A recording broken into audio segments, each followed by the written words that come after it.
Okay. So as you now know, Governor Whitmer just issued a new executive order just a little while ago, specifically to address the price gouging that we've been seeing related to COVID-19.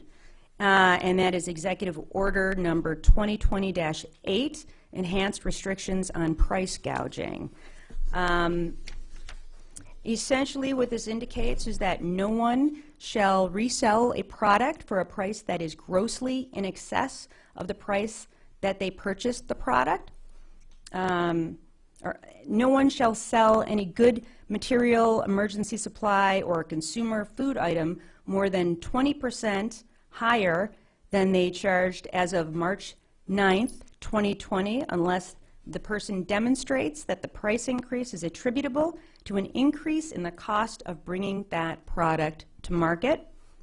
The governor's order also makes engaging in these actions punishable as a criminal misdemeanor, and we have these additional powers in addition to the authority that this office already has under the Michigan Consumer Protection Act. And at this point, I am going to introduce the head of our Consumer Protection Division and our bureau chief, who oversees our corporate oversight, and that is Joe Pochin. Please come on up here, Joe.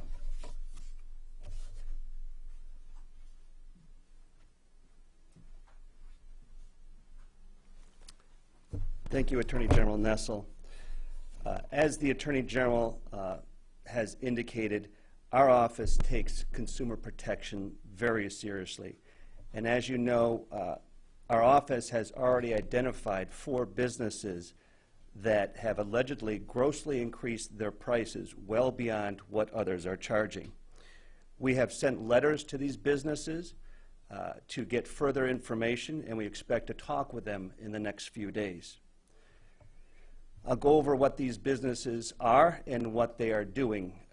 One West Michigan store allegedly took a box of dust masks, put individual masks into Ziploc bags, and sold them anywhere from $6 to $10 a piece. Regularly, a box of these masks retail for about $29, meaning each individual mask would be about $3 a piece. An Ann Arbor store was allegedly selling hand sanitizer for $60, $40, and $20 a bottle when they regularly sell at $7.50 a bottle, $5 a bottle, and $2.50 a bottle. A Dearborn grocer allegedly increased the price of hand sanitizer by 900%, selling a hand sanitizer for $10. And a Farmington Hills retailer allegedly increased the price on certain grocery items, including rice and lentil beans, by 60%. Our office has over 75 complaints of price gouging related to the coronavirus, and we are looking at these and seeing what we can and will go after under Michigan's Consumer Protection Act. Again, we will not tolerate people attempting to swindle and scam others based on their fears and uncertainties during these trying times. Attorney General Nessel is deeply committed to protecting consumers. We urge Michigan residents and anyone aware of price gouging in Michigan to call our Consumer Protection Hotline at 877-765-8388. That hotline is serviced Monday through Friday, 8 to 5, or they can file a complaint online at michigan.gov/AG complaints. And for as many complaints that we are getting here in the Attorney General's office, the Better Business Bureau across the state is also receiving complaints.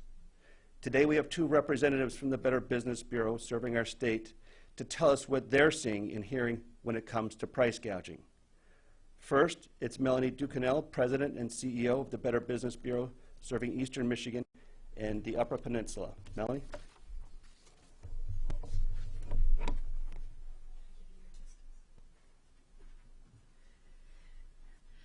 Good afternoon. Thank you, Attorney General Nessel. Thank you, Joe Pochin from the Consumer Protection Division. I'm representing the right hand not the right side, but the right hand side of the hand in Michigan, meaning Southeast Michigan primarily. But what we're seeing is, again, to follow up to Joe, we've seen folks trying to charge $35 for a case of water. We've seen businesses trying to charge for hand sanitizer upwards of a 500% increase. So when you're looking at those things and you're trying to figure out what is your next step, that's why I'm here today. BBB has created a retail price gouging in Michigan Facebook page where we would love to bring consumers who are going through this situation to provide us pictures and maybe even copies of their receipts so we can collectively as a larger community go after those price gouging organizations and try to tell them, one, it's not ethical, but two, it's not acceptable and no longer will be tolerated. What we are also finding is that some of these bad actors are not just the mom and pops. Some of them are large-scale retailers that we believe, based on our initial findings, that it's local folks trying to take advantage of it without their large corporation understanding that it's happening. So if you see it, bring it to the attention of the retailer's management team. If they say it is what it is, then by all means take pictures, get a receipt if you want to buy it. But know that there are people here to help you. The Attorney General's Office and the Better Business Bureau serving Eastern Michigan and the Upper Peninsula, as well as Western Michigan, are here to make sure that you're not out of pocket in an unreasonable fashion. So with that, though, I thought instead of taking all the wonderful tips that we're going to talk about, I thought I'd pass it along to my counterpart, Phil Catlett, who's the president and CEO of Better Business Bureau serving Western Michigan.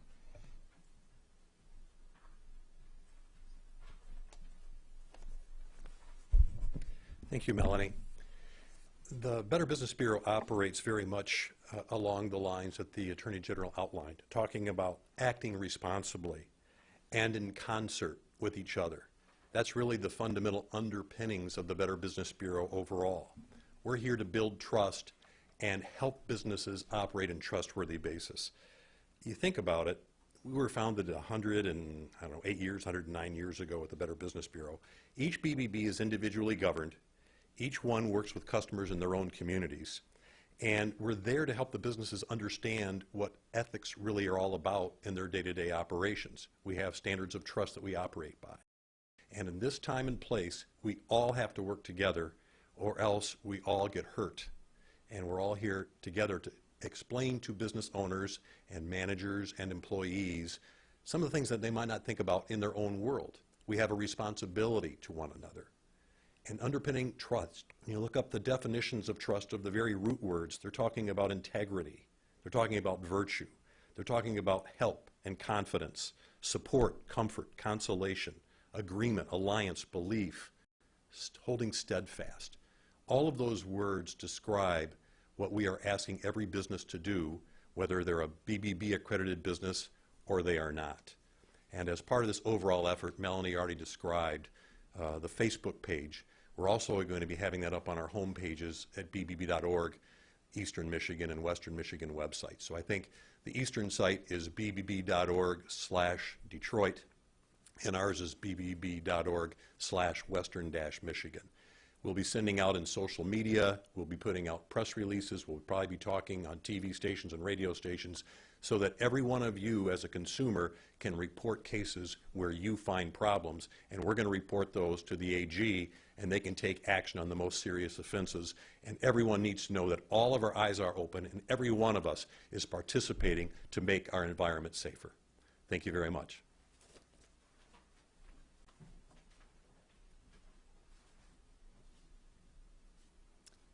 Thank you, Phil, and thank you, Melanie and Joe.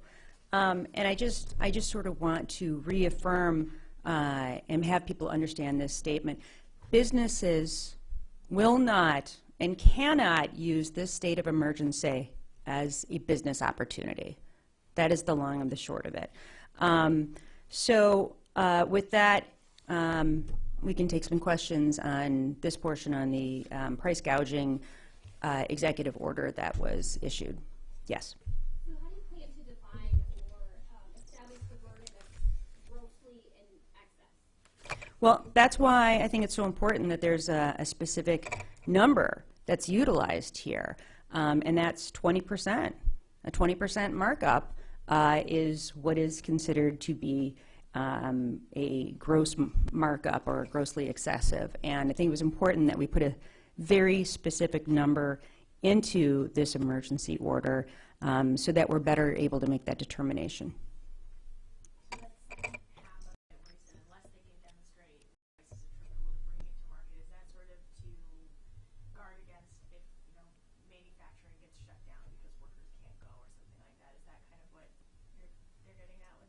Yeah, I would think so. Joe, do you have a different answer? Yep, I'm sorry. Joe, why don't you come on up here and repeat the question and then provide the answer for that.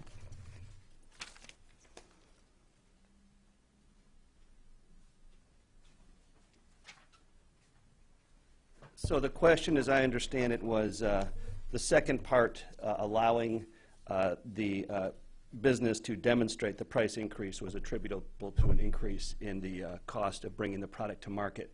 And that is exactly, there could be situations, and we completely understand that price increases may go up the chain, and we want to give them the opportunity to explain that's the reason. We're focusing on how this interacts with consumers, and there may be a variety of reasons as to why businesses have to increase their prices beyond price gouging, and we want to give them the opportunity to explain that. Joe, can you, and repeat my question, can you go through the process of, once a consumer has identified that it looks like there's price gouging going on, what do they do? Like, if you could just walk us through it.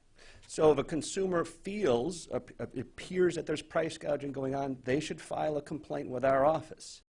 The Michigan Consumer Protection Act, this even occurs outside of an emergency situation. We have tools under the Michigan Consumer Protection Act to address businesses that charge prices that are grossly in excess of the similar products being sold. They file a complaint with our office. We go to the business. We send them a letter of inquiry. We may actually send them a notice of intent that we intend to sue you for price gouging. We ask them to cease and desist. There's various that we can ratchet it up, and then we would go into court and seek an injunction barring them from engaging in this practice. Joe, how fast can you work that? From the point of notification by the consumer to the point of at least getting a letter of injunction or cease and desist. We can do it in 24 hours. Again, staffing and resources are dependent on that. But for example, in this situation, we have pushed out these 4 letters within hours of receiving the complaints. And it's also a culmination of complaints. These ones, we received a number of complaints which rose them to the top of our list. We have a great consumer protection staff that is working their tails off during this time and keeping our eyes open.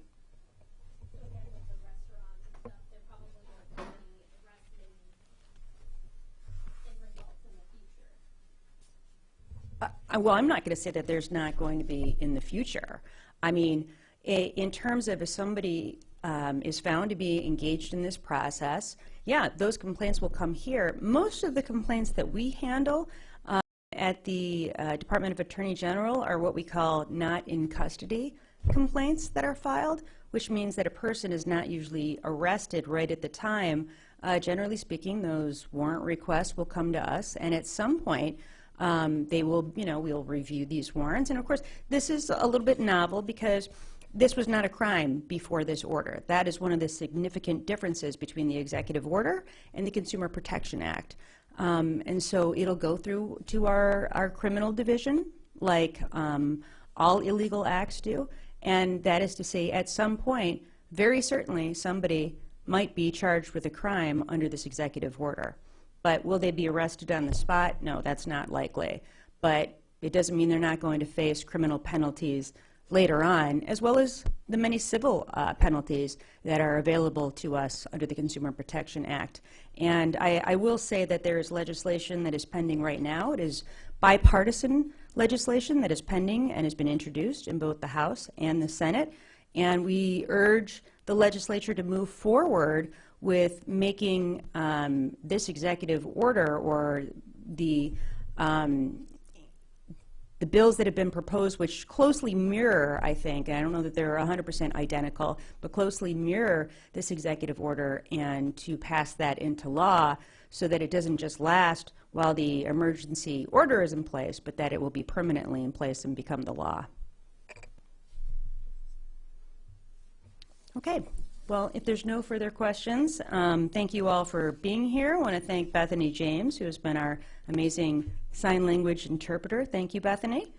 I want to thank some other folks real quickly. Firstly, I want to thank my staff at the Department of Attorney General, who's been working tirelessly 24 hours a day, 7 days a week on this. We have been working what I would normally say is hand in hand with the governor's office, although that is, at this point, not literal, but just figurative, because we're practicing good social distancing from each other. But the governor's office has been working tirelessly. The governor herself has, again, I applaud her for her amazing leadership during this very difficult time. All of her departments and all of her agencies have been working equally as hard.